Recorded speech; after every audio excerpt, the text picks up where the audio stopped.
Esther chapter 5. Now it came to pass on the third day that Esther put on her royal apparel and stood in the inner court of the king's house, over against the king's house. And the king sat upon his royal throne in the royal house, over against the gate of the house.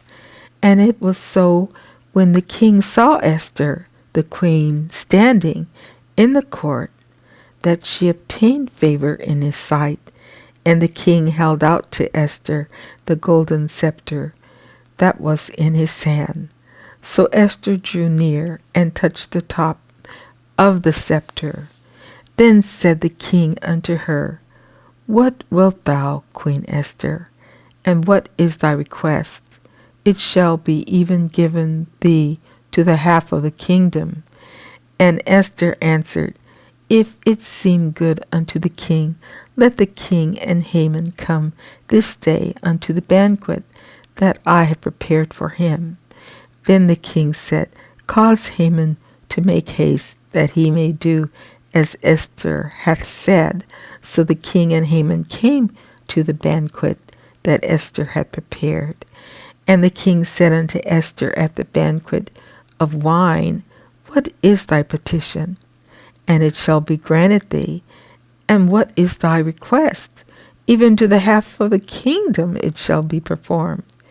Then answered Esther and said, My petition and my request is, if I have found favor in the sight of the king, and if it please the king to grant my petition and to perform my request, let the king and Haman come to the banquet that I shall prepare for them, and I will do tomorrow as the king hath said.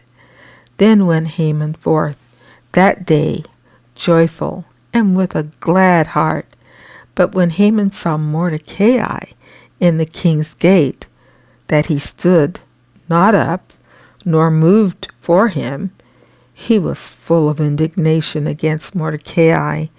Nevertheless, Haman refrained himself, and when he came home, he sent and called for his friends, and Zeresh his wife. And Haman told them of the glory of his riches, and the multitude of his children, and all the things wherein the king had promoted him, and how he had advanced him above the princes and servants of the king. Haman said, Moreover, yea, Esther the queen did let no man come in with the king unto the banquet that she had prepared but myself. And tomorrow am I invited unto her also with the king. Yet all this availeth me nothing, so long as I see Mordecai the Jew sitting at the king's gate. Then said Zeresh his wife and all his friends unto him, Let a gallows be made of 50 cubits high, and tomorrow speak thou unto the king, that Mordecai may be hanged thereon. Then go thou in merrily with the king unto the banquet. And the thing pleased Haman, and he caused the gallows to be made.